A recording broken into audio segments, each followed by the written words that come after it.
ఈ ఊరికి మనం వచ్చింది జనం వల్ల కాదమ్మా, అమ్మవారి వల్ల. అమ్మవారే మనల్ని పిలిపించుకున్నారు. అంటే మనం ఇక్కడే ఉండాలి. ఆ పొలాల్ని అమ్మే ప్రసక్తే లేదు.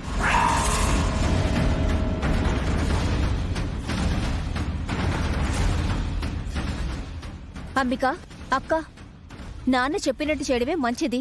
ఎందుకే? నాన్న చెప్పినట్టు ఈ పొలాలు జ్ఞాపకాలే అయితే ఆ జ్ఞాపకాల వల్ల ఎవరికి ఏం ప్రయోజనమే? మన ఆస్తంతా ఆ వీర్రాజుగాడు అనుభవిస్తున్నాడు.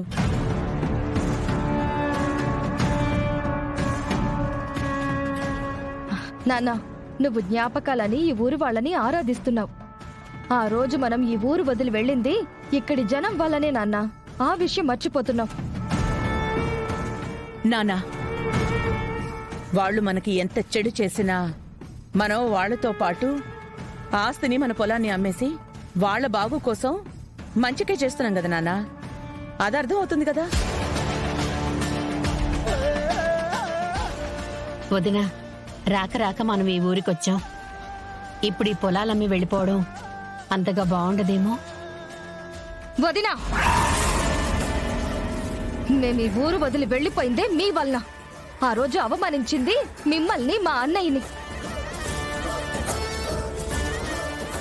నేను మీ వైపు నుంచి మాట్లాడుతుంటే మీరేంటి బాగోదు అంటున్నారు?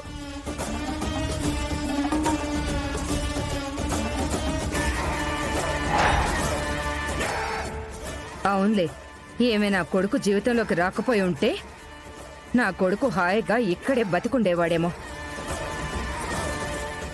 నానమ్మా, ఎప్పుడు అయిపోయిన వాడి గురించి ఇప్పుడు ఎందుకు మాట్లాడుతున్నారు?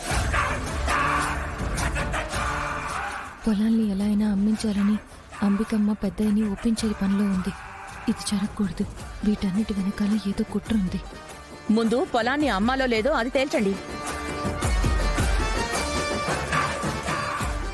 పెద్దయ్య, పచ్చగా కళకళలాడే పొలాలను అమ్మితే వ్యవసాయం బీడు భూముల్లో చేసుకోలేం కదా.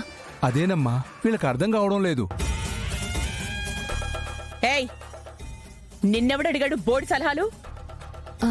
అది కాదమ్మా, ఆ ఫ్యాక్టరీ కడతామంటున్న వాళ్ళు మార్కెట్లో కంటే డబుల్ రేట్ ఇస్తామంటున్నారు. అంటే ఇందులో ఏదో మతలబుందమ్మా.